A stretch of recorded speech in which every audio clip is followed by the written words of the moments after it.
I remember growing up wanting to be the mayor. All right, everyone, this is a f***ing robbery. But now, I'm a bank robber. Every year, over 3,000 banks are robbed in the U.S. Get money in the bag. As someone who sees a shortcut to make all their problems go away. I was supposed to pay them $15,000 each week.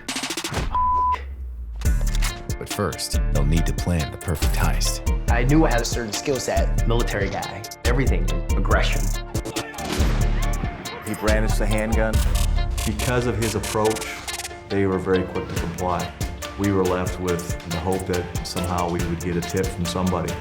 To find out who did it would be very challenging. I've done over 100 banks. If I'm gonna be a criminal, I'm gonna be the best at it. The chase was on.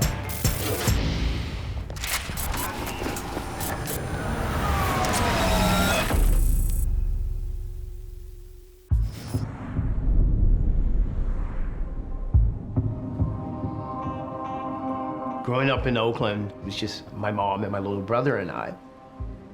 We struggled, you know, we were poor. My mom's a single mom.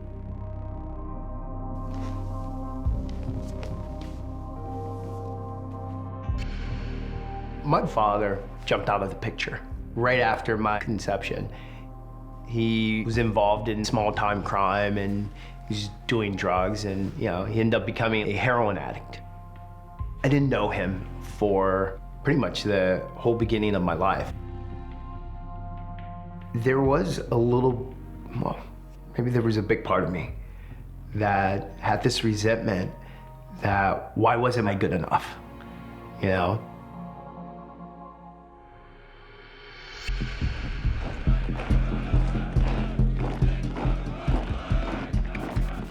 Putting on the uniform, there's a certain pride that comes with that, man. The Marine Corps let you know you could protect the people you loved. It was great through all my training, teaching me the ways of the warrior. Got nicknamed Die Hard, being a hard charger. Knife fighting, firearms, surveillance stuff, evasion, survival tactics. Everything is, you know, aggression. Trained me in everything, basically. I left the military because it was always a goal to start my own family, to make a better family than I felt my biological father had made. I wanted to be completely available for them. I met Laura when I was 14. She was my first love, and she's an amazing, amazing, amazing person.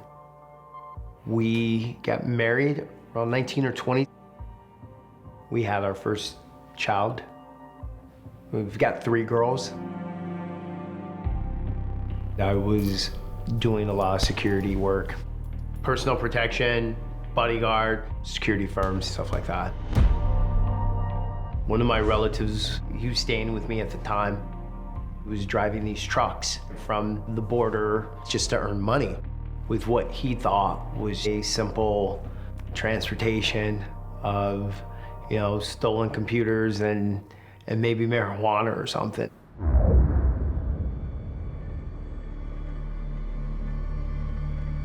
I remember it was on Tuesday.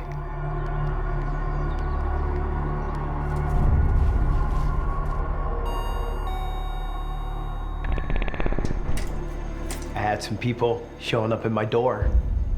They were looking for my relative. I'm like, this is bullshit. It wasn't stolen computers and marijuana, you know? It was cocaine. They wanted him, or they wanted what they felt he lost. He owed them $180,000. And someone needed to pay it, and pay it soon.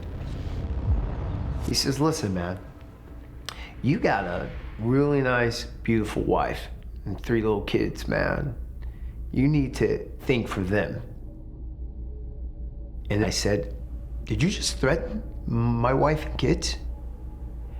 And at that moment, there was this gut-sinking feeling, you know? It's like that roller coaster just dropped. You can feel the pit of your stomach. You know, I've been raised to be the protector. And in that moment, I let them know that I would take the debt.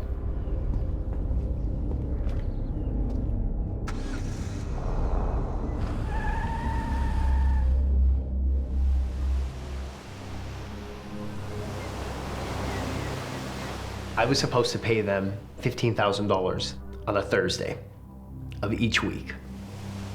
At that time, I had never probably seen $2,000 in cash in my whole life, at one time.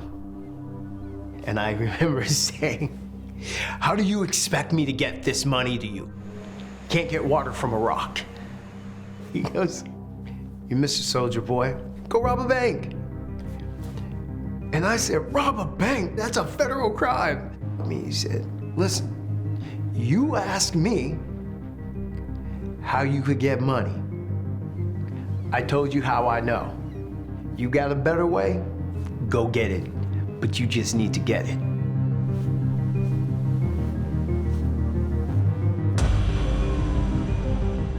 Go to bed. Couldn't sleep. I decided to go for a drive. And I started seeing banks that I had never seen before. It's like every single bank had a neon sign. It said, solution, solution, solution, solution. And I said to myself, I'm gonna rob a bank. This is where it all began. Calabasas Parkway. There were these two banks, the Washington Mutual on the left, which is Chase now, and the Wells Fargo on the right. I began watching them, and what I learned was the Washington Mutual, which is Chase now, actually had a security guard. Seeing security at a bank kind of made me feel like, well, obviously they've got more money. So I went to the store to get some items I felt I would need. Crazy glue on the fingertips. I would take this mascara and I would draw a complete beard. And I also get a backpack. This is what all the money goes inside of. I decided to take a replica firearm. And for a guy who knows weapons, it's got the look, it's got the wave. From the distance coming in, it would seem to be an actual firearm. And it was just time to do it, man. It was time to get it done.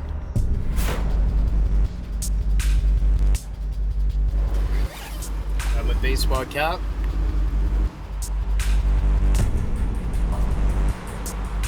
There was just such a rush walking up to that door. Fear.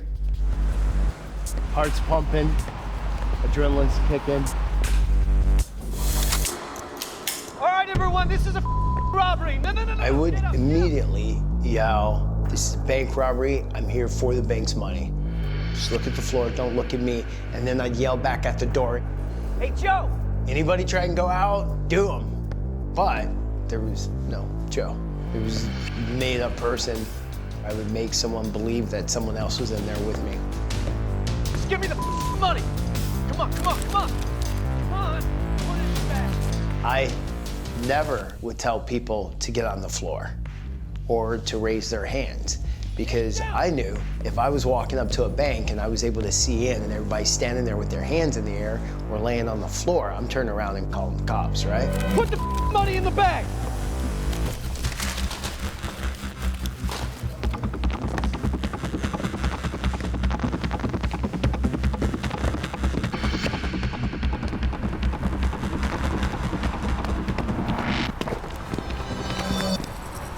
In.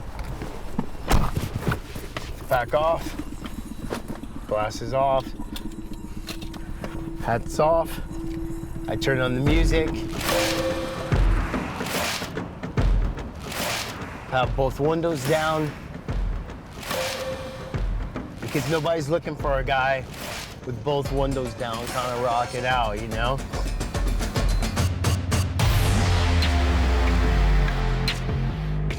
And what I'm gonna start doing immediately is taking the money and I start going through it. What I'm doing is I'm filling for tracers.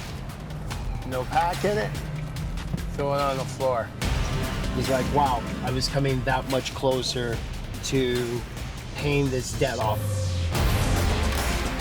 On that first take, I walked away with about $33,000.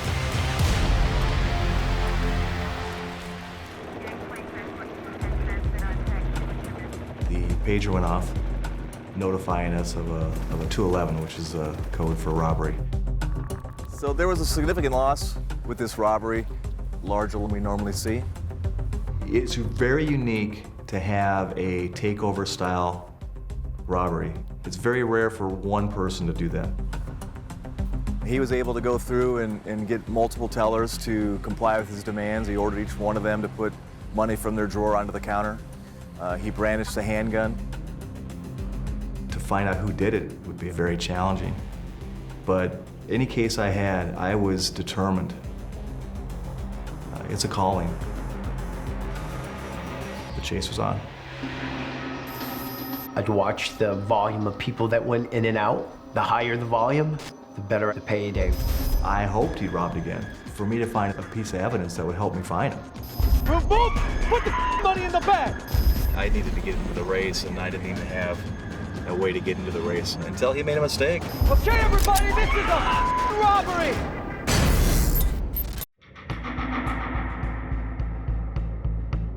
I remember after robbing my first bank, taking the gang the money. The deal was I paid $15,000 every week. I had doubled that. I meet up with this guy. And he was like, whoa, soldier boy. You know, you got another payment coming up in a couple days. And I was like, what? What are you talking about? I just gave you all this over here. That should have bought me 2 weeks, you know? He's like, no, man. Check it out. This is how this works.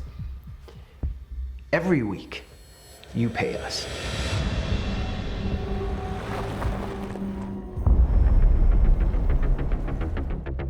I stepped up the whole game.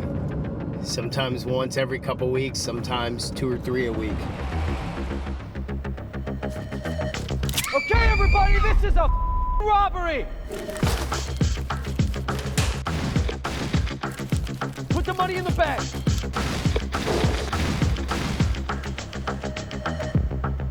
Turn around!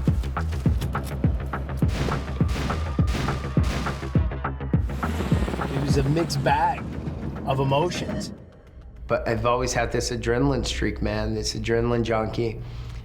And since leaving the military, I didn't realize how much I had missed that rush.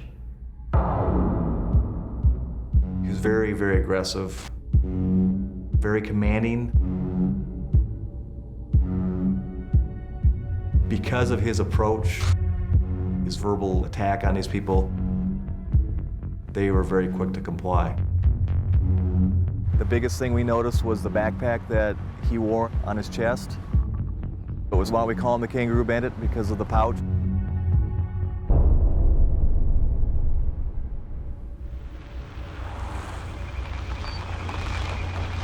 Making that final payment, I meet up with this guy. I take him the money. And he was like, whoa. Looks like you used your head, you know? And that had taken me about 6 or 7 banks to pay off my relative's debt, $180,000. Yeah. It was worth it. Saving the life of someone you love. I remember telling my relative, this one was on me. And he was very grateful. He was very, very grateful for that.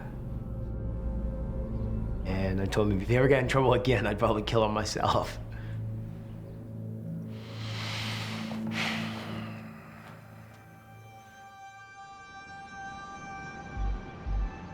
So once I had made that final payment, There are things that I knew I wanted to do. I've been planning to find another job, maybe even go into law enforcement, you know, military guy. I had a lot of goals and a lot of dreams. I remember growing up wanting to be the mayor. But after doing all these bank robberies, there was this moment that I realized I can never go back to the life that was in front of me. I took on the mindset, if I'm gonna be a criminal and the life that I had planned or wanted is no longer in my grasp, and I'm gonna turn to this over here, I'm gonna be the best at it. I'm gonna be good at it. I'm gonna be more than good. I'm gonna do it better than anyone's done it.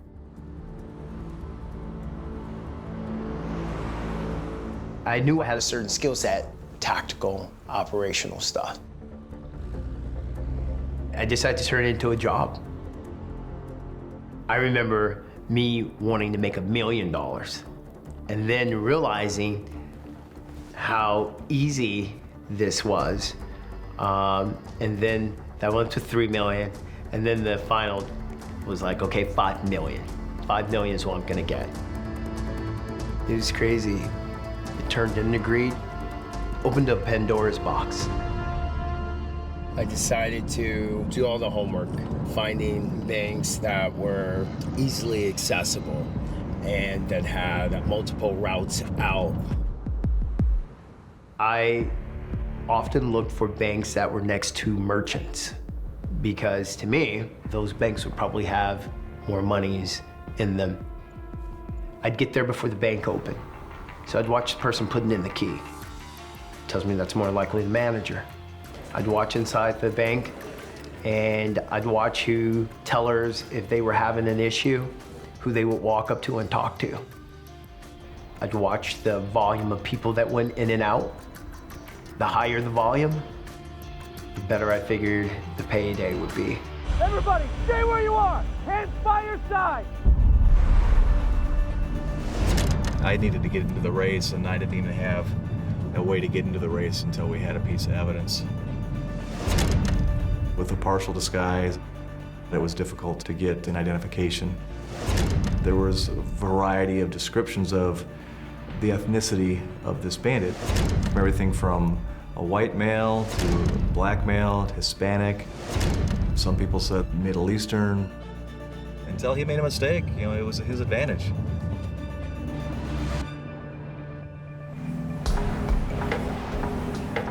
During this time, I was a bad boy. My wife and I, you know, we had been going through some issues. I'd started leading, you know, that typical LA, Hollywood nightlife lifestyle. And there were fidelity issues on my part. I wasn't a stand-up guy in that relationship. We were breaking up, making up, trying to make it work, trying to salvage our marriage, you know, that had started falling apart.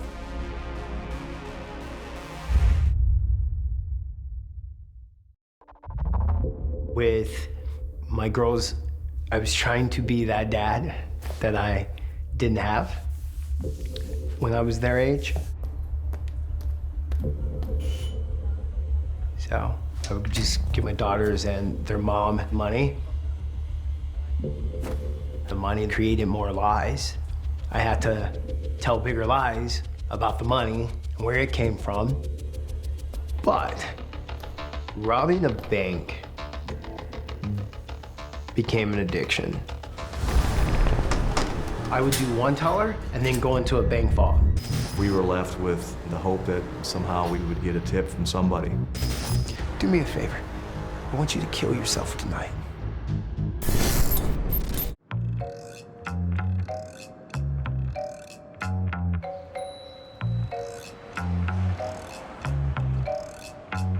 So I was casing this bank, and there was this hair salon next to where I was, and this guy wanders out, and he starts talking to me.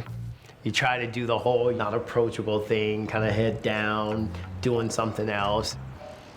And I realized, wow, he's not just trying to talk to me, he's actually hitting on me. And at first, I tried to, oh, you know what? I'm extra straight. Yeah. Oh, no. I know my people. Yeah. And he gives me this card. It's like, oh, I didn't think a lot about it.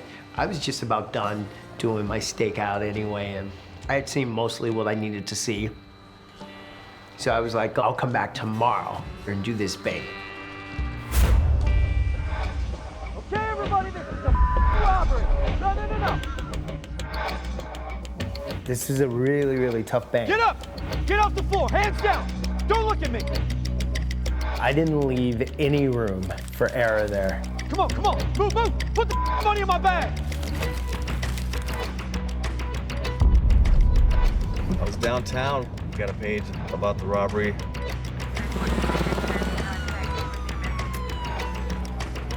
As I was leaving, I saw a cop positioning his car to block off that road.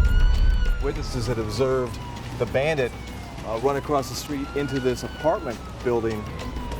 This whole area was shut down and controlled by law enforcement officers, and the guy was barricaded. Getting home, and as soon as I turned on the television, it was the news report that they felt they had me locked down. Once we observed the suspect fleeing, we searched the entire perimeter. The dog did alert a couple of times where the suspect had been. I remember thinking to myself, I'm really glad they got the wrong set of houses. We did not find him. There was a celebratory dance done for this.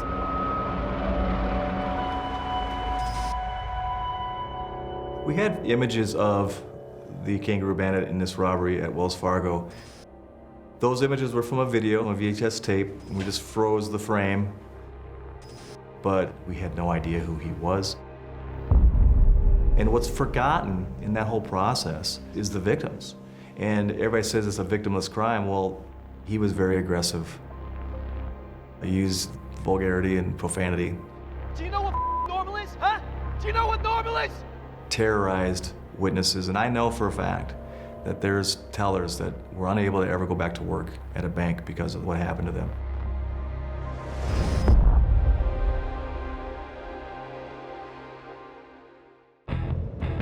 At that point, I was feeling invincible, knowing that I could be successful at it each time and not even come close to being caught.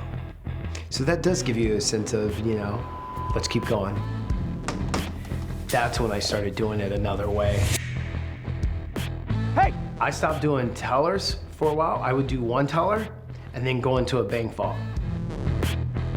Move. And I would take the wrap money that's still often in cellophane. And when you hit that cellophane, you may have a stack like that that's 10,000 and it's in a stack like that. So you're walking out with a few $100,000.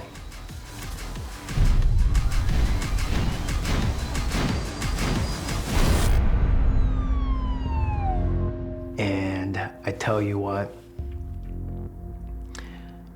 when I had made all that money, I started to hear from my father. Everyone's been telling me my whole life that the reason this guy wasn't around me or didn't have anything to do with me was because of heroin, because he was a heroin addict. And then one day I said, hey, I'll meet him now. I'll meet him now. I took this journey to go pick him up. We get to my house, and as we pull up, he's like, oh my God, this is beautiful, man. And I'm so proud of you, son. And every time you say son, it's like, you know. I take him in the house. I could tell the lack of heroin in his body is starting to take its toll. Man, I just don't feel good, man. Can you get me something? I was like, oh, I got what you need. I got something for you. I go in the other room. I've got this tray. And on the tray is half a kilo of heroin, 2 hypodermic needles. Oh, shoot up the kid. What are you doing with that, man? What are you doing with that? You're not supposed to have that, man. I said, oh, Okay, I'll take it back. Oh, wait, hold on, he says. Son. And in that moment, I said, listen, don't you ever in your life call me your son. You are not my father. You've never been my father, and you'll never be my father. You see this heroin? That's a half a kilo. It's a half a kilo of heroin. Do me a favor. I want you to kill yourself with it tonight. For some reason, you don't kill yourself with it tonight, take this shit and take this and point it at the money. Because this is what you're here for, man. This is what you're here for. Now he's just sitting there crying, man. I'm like, this is what you're here for. Yourself. And I went to bed, hoping when I woke up he'd be dead.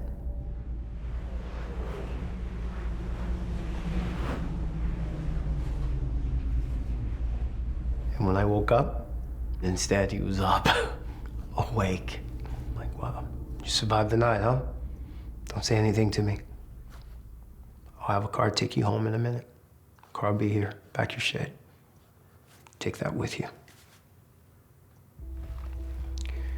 And it was the saddest scene I've ever seen on a man. Just completely broken. Only thing is, I don't know who was more broken.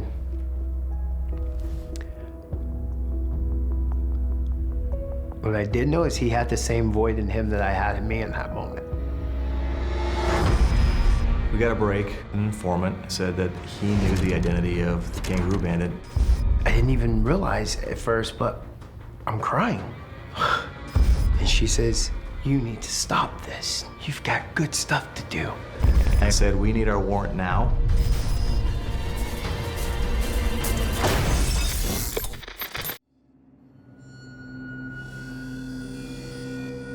I was already close enough where I wanted to be at that $5 million goal that I had set for myself. I used that as the justification to just keep going. I'd already done like over 30 bank robberies in LA. So I go up north, and this bank, man, I'm coming out of the vault, and right in front of that door that I need to get past is this little lady. She's just standing there, looks kind of like she's frozen. And she says, I know you're not gonna hurt me. You need to stop this. You've got good stuff to do, but it's not gonna happen if you keep this up. And in that moment, I looked at her. I forgot about time. I forgot I was a bank robber. I definitely forgot I need to get the hell out of there. And I just stood there for a second looking at her. And she says, make me a promise. Promise me you're gonna stop this. Yes.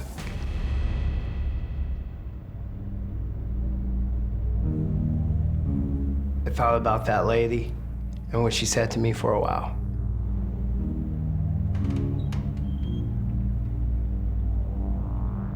Making that type of money wasn't working. Money can't fix character, you know? And at that time, my character had sank. My integrity sank. All the guilt and shame was kind of haunting me, kind of plaguing me, and I was wrestling with the demons of that, man. That hole was bigger than ever. That void was deeper than ever. That darkness was darker than ever. And this buddy of mine, he's like, I want to take you to this place.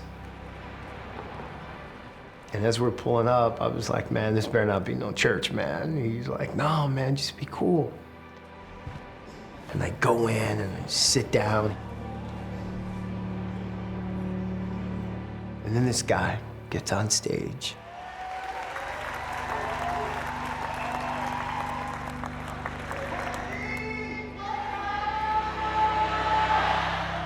And he starts talking. You are selling yourself short. Your attitude determines your character determines And your he says, destiny. are you not living your true purpose? Are you stuck in a life that's not yours? It keeps looking like you're going backwards, but you're creating the radical mystical tension that shoots things forward. I didn't even realize at first, but I'm crying. So you might as well wake up and say, I'm hardwired for bliss, baby. It was just hitting me, it was piercing me. Help it. You want to be prepared for love? Start loving. Everything he said just resonated. I started seeing that in the mask of me, of the military, of me being this tough young teen and this cool fighter or this bank robber. All those were masks that I put on. That's all I wanted to do, is to take off that mask that I had been wearing, man. Service was over, and when I met that guy, his name was Michael Bernard Beckwith. He's the founder of Agape. And I was like, man, I'll pay you, man. I'll give you $1 million, man, to teach me what you know. He's like, well, man, listen, you keep your money, man. You just keep coming back. Cain came and realized that there was a level of the depth of joy and happiness that he wasn't even in tune with. He didn't want to live the rest of his life without that sense of joy and authenticity. And I knew that meant taking accountability for everything I had done.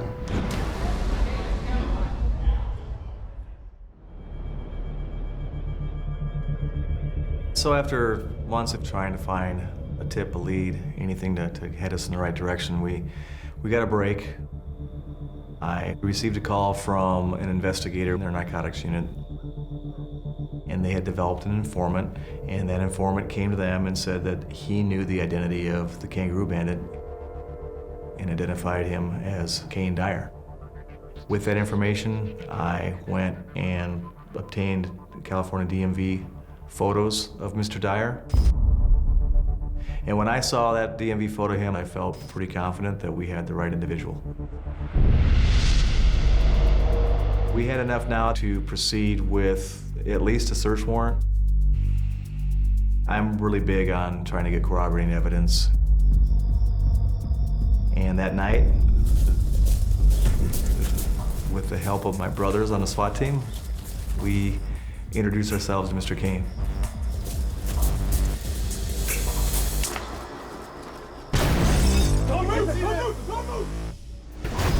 I didn't have a clue at that time that they were close to me. I was angry.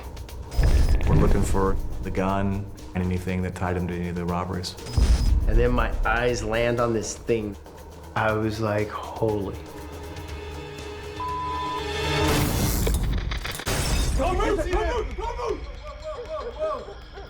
I heard my front door get kicked in, kaboom! This is the FBI.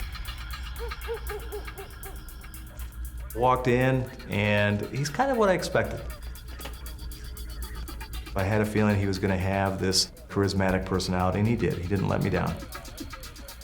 The Emmer only had on like panty and bra, and I was angry. I'm an alpha. You know, all of a sudden you're trying to make me roll over. I'm like, why are you guys in my house? And they're like, we're doing a search warrant. And I'm like, search warrant? He tells me, hey man, sorry, but they were looking for these objects and it was this list, right? So he hands it to me and I'm going over everything down the list. We're looking for all these things we saw in the different bank robbery photos. Hats, backpack, the gun, sunglasses, and anything that tied him to any of the robberies. This from this bank, that from that bank. I'm like, nope, nope, nope. We're looking for the business card that was provided by one of the witnesses over by Wells Fargo. And then my eyes land on this thing. And I was like, holy. I got that piece of paper with that dude's name in my pocket, in my jean pocket, because I was thinking that's the only person that could really say he had a conversation with me outside the bank. I knew he was someone that actually could do face-to-face. It was like, man, I gotta get that paper. And I was like, we're freezing. There's a pair of jeans right by my bed. I'm like really, really cold. They bring me the jeans. And he goes to hand it to me. He goes, hold on, just let me check them. He shook them, there was nothing. He squeezed, and he didn't feel any object in them, and he handed them to me. I put the pants on right there, put it in my pocket, did it like this, and kind of pulled out the paper, kind of like I have this in my hand. Listen, man, it was the best tasting piece of paper I have ever eaten in my whole life. That paper tasted like $1 million right there. We came up empty-handed. We didn't find anything that tied him to any of the robberies. I said, boss, I just don't feel like we have enough to take this to get prosecuted. I think we gotta figure out a way to get him to cooperate. So I talked to Cain, man to man, for at least 2 hours, just to get him to trust me, to get him to understand that maybe I understood why he went down this path. He was a father, I was a father, and I do believe that he got off track, and I do believe that he wanted to be a good father. He started talking about my family. He knew that was a trigger. His training was good, yeah. Inside of him, I felt this turmoil, his unwillingness to confess because he knew what that meant, but his desire to face this and be a symbol for his children. So we get through the interview, and I feel like he's this close, but he didn't confess. I was still angry. I said, screw you, man, just, wanting to walk away. I didn't think I deserved to be in prison for life. At that point, we still didn't have an arrest warrant for him. I kick myself to this day. I said, I want to spend time with my family. I'm gonna go off the grid. I got away, I wasn't in his reach anymore. Cain wanted to know that I would be there to walk with him the rest of the way. I've done over 100 banks. I need to deal with this head on now. The gun carried a 25-year sentence. I wanted my family there. I wanted to say bye. It was one of the most unbelievable moments of my career.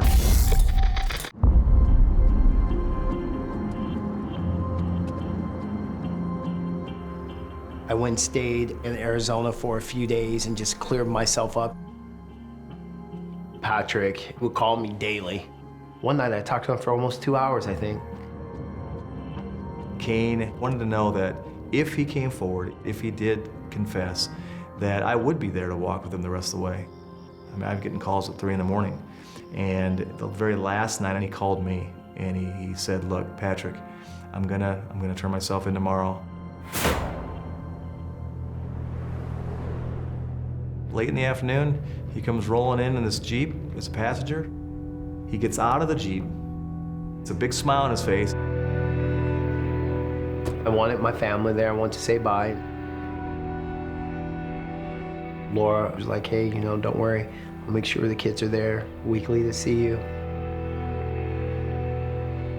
He walks up and he comes to me and gives me a hug. And he's got his family there, and I'm the person arresting him. It was one of the most unbelievable moments of my career. We took him into custody and went and booked him in and took him down to jail. I've done over 100 banks. But they gave me this deal to take responsibility for all the banks I did in the Los Angeles district. And in that district, I did 30 banks And out of those 30, they held me financially responsible to pay back restitution for 19. And in turn, they wouldn't prosecute me for banks that they found outside of the district. We were never able to prove that he had a real gun, which carries a pretty substantial sentence. He claimed it was a BB gun. We never found the weapon, which would have carried a 25-year sentence. So based on the robberies that he did, the sentencing window was 7 to 10 years.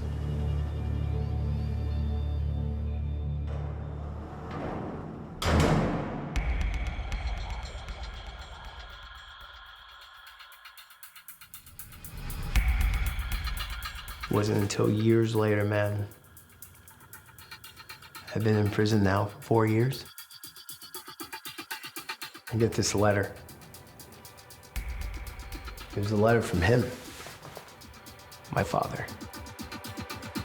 Basically said, last time we saw each other, you said that I only wanted certain things from you. I have to tell you something. You were right. But now, you don't have anything, you don't have anything I want in jail. He says, you're in jail, and I'm here. You have nothing I want. I don't want money from you. I don't need drugs from you. I just want to get to know you and be here for you for once in my life and for once in your life. I was like, what the you know? Wow, you know. Then I called him back up and said, okay, man, we can have a relationship. And in that moment, I forgave him.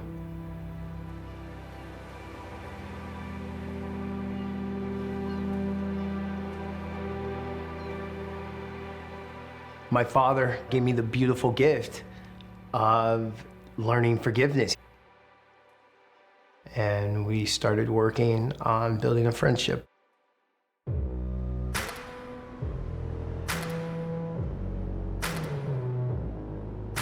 The one thing that was a little difficult for me was the victims and the wave of damage that he did to people.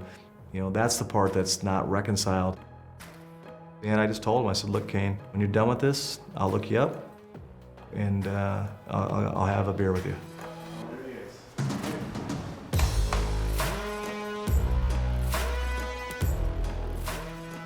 It was a long time coming. Well earned, I think, is a better way to put it. Do you remember when you guys showed up to do that search warrant? With 20 of my friends. Yeah. You showed up at my house with 28 of your friends to crash my party. That's right. Crash my party, man. Yeah, I'm gonna bring out the 2x4 right now. And the reality is, there are tellers in this case, and other cases I've worked, that they can't go back to work ever again. 100%. 2 to 3 at least employees per robbery, plus any witnesses or customers in the bank. Yeah. So you're pushing 100 people that you probably affected. I'm genuinely and sincerely sorry. At least now you acknowledge it, and that's a huge thing for me. Yeah.